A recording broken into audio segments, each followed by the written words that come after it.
let's give it a blast here. Let's see what we got in the 413 Cross. Hold on to your socks, Lou. Ready?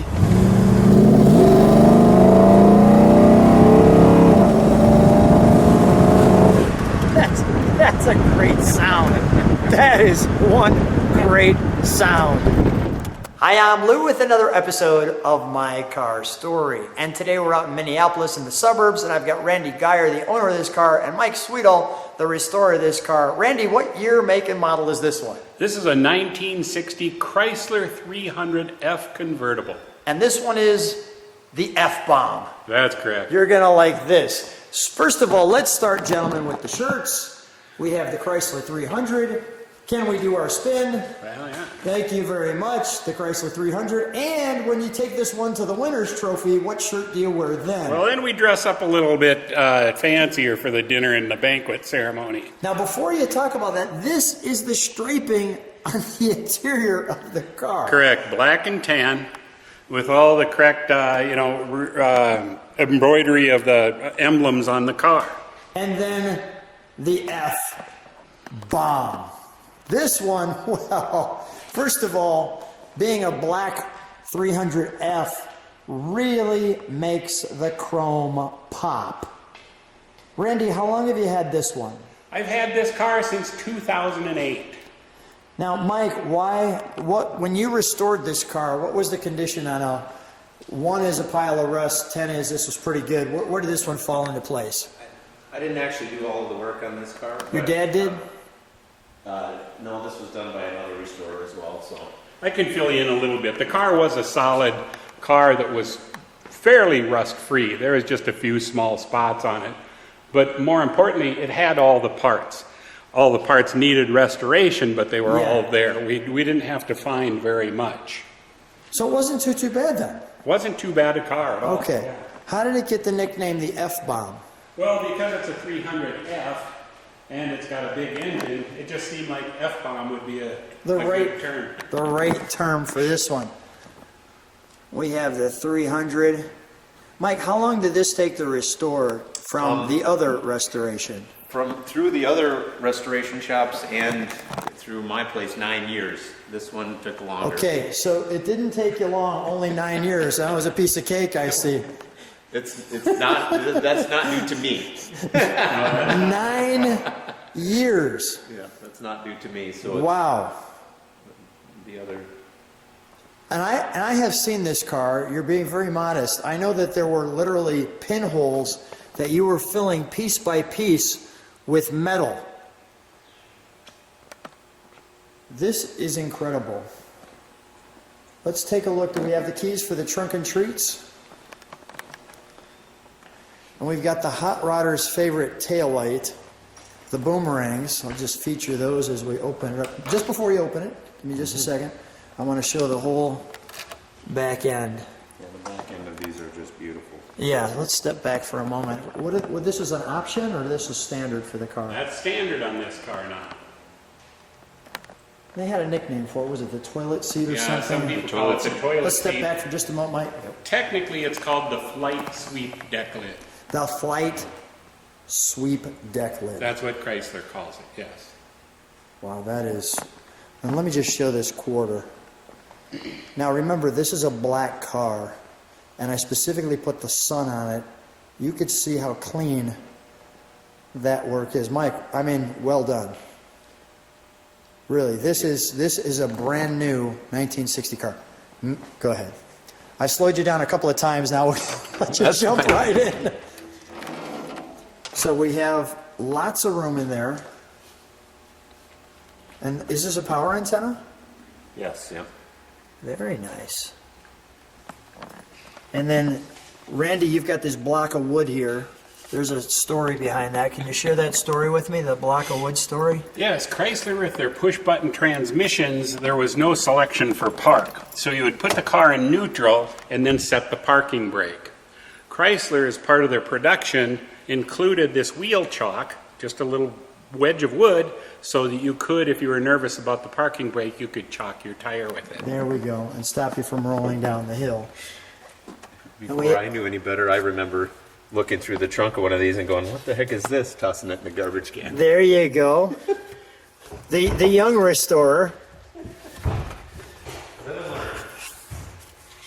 Push button driving, brakes. You can see how they do that. Easy does it. And there's that amazing dash. And we'll show that. We'll actually show it with some lights on too. Here's the Chrysler 300F brochure. Oh, okay. More trunk entries. Go ahead, throw them in. Beautiful.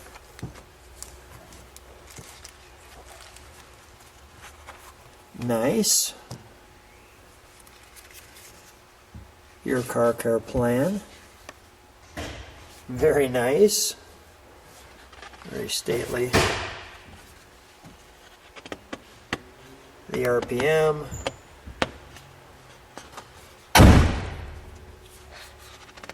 Is there a page there that I'm missing? I don't think so. Pointing out the independent, the sound of authority.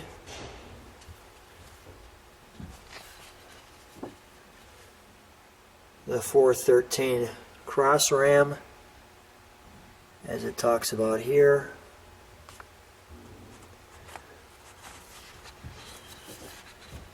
The one we're featuring right here, to whom it most concerns. Specifications and equipment.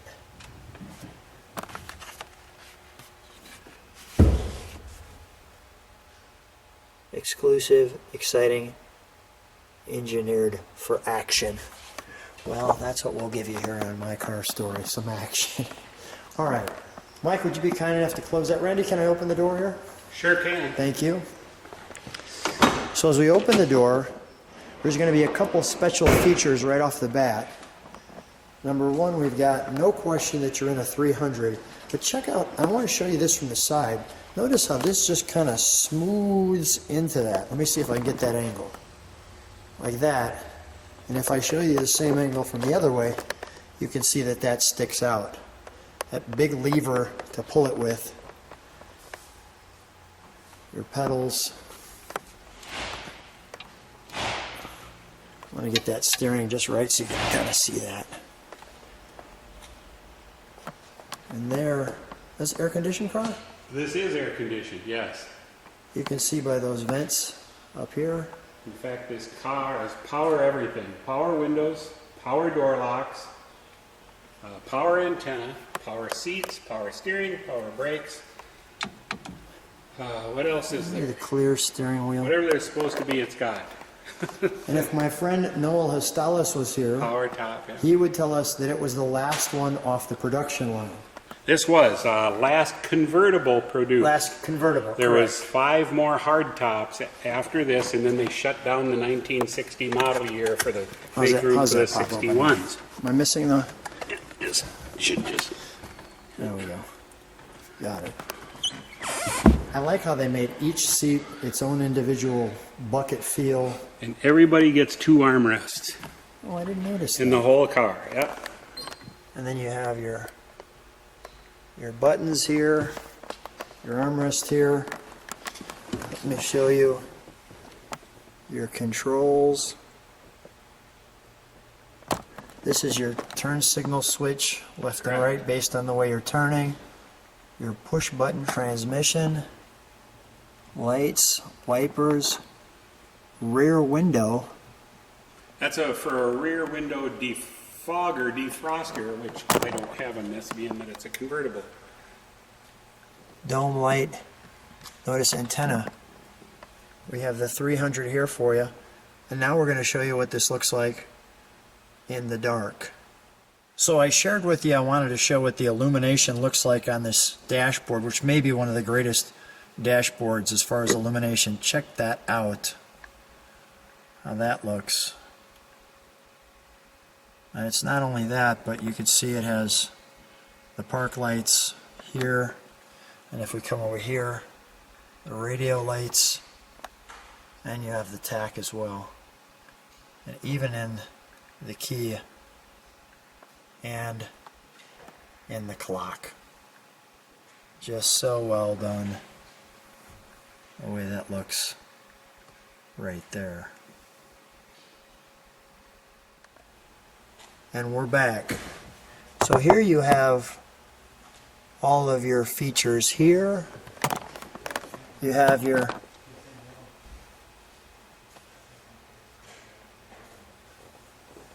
here, your radio. Let me get that just right there. We can get that, your tack. See if I can get that there. Your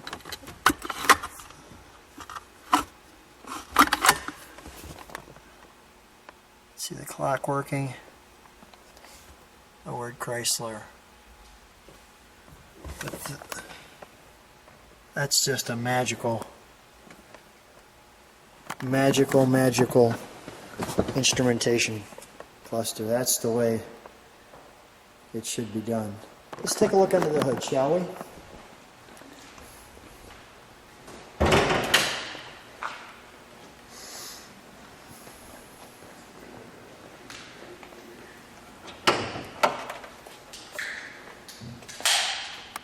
Wow, with the black, that looks great, doesn't it? Mm-hmm. That's just fantastic. And this one has the 413. We have our tag in here? Or? Yeah, I think on this one again the tag's in the door. Oh, in the door. There we go.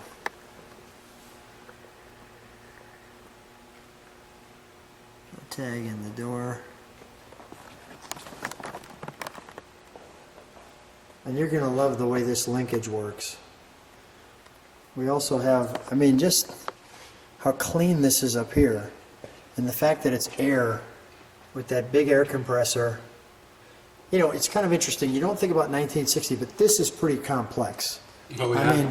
I mean, when you look at this, you know, this doesn't look like a 1960s car. There's 60s, a lot of stuff on the engine Yeah. compartment for 1960. Yeah, usually you'd see lots of open spaces.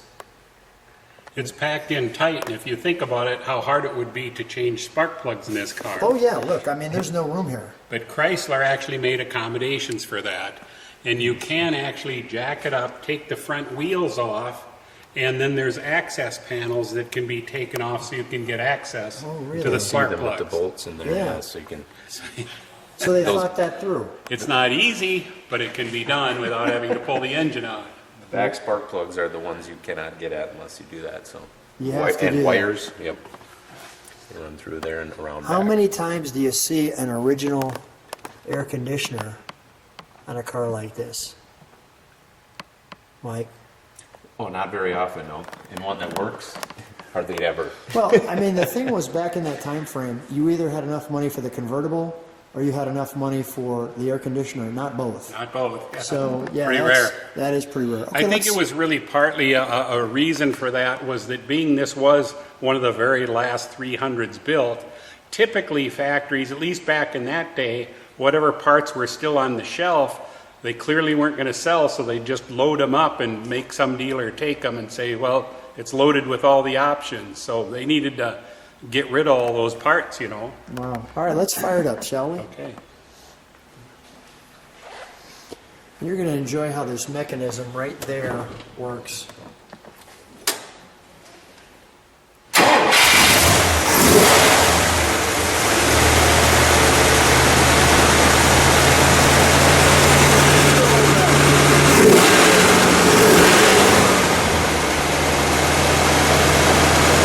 Man, is that smooth. Juan, can you step on the brakes for just a second? Look at those hot rod tail lights. And at night, those are just glow. Just spectacular. Just spectacular. Dual exhaust. Let's see if we can kick it down a little bit.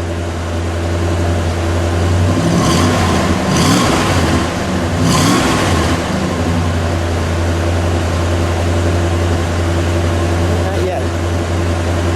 Sounds powerful though. Good around.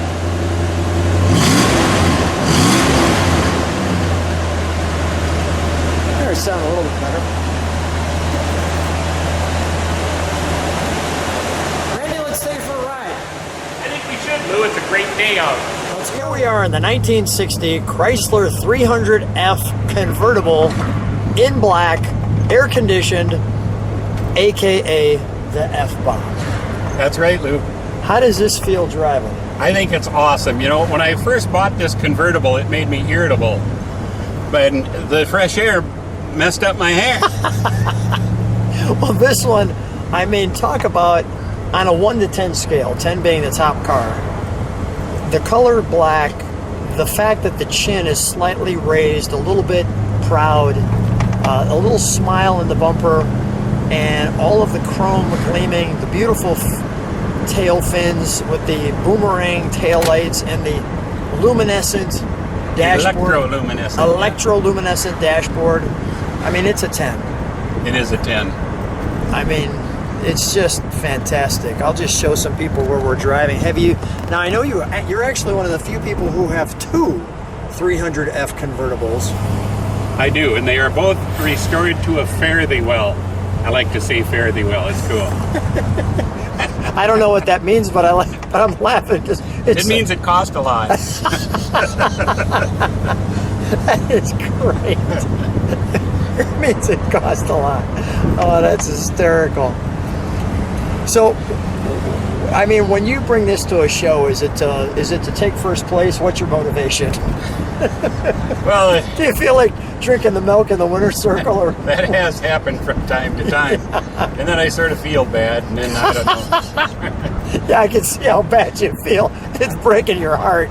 This is good stuff. But I don't know. It's, you know, I guess like all car guys, it's just to show off.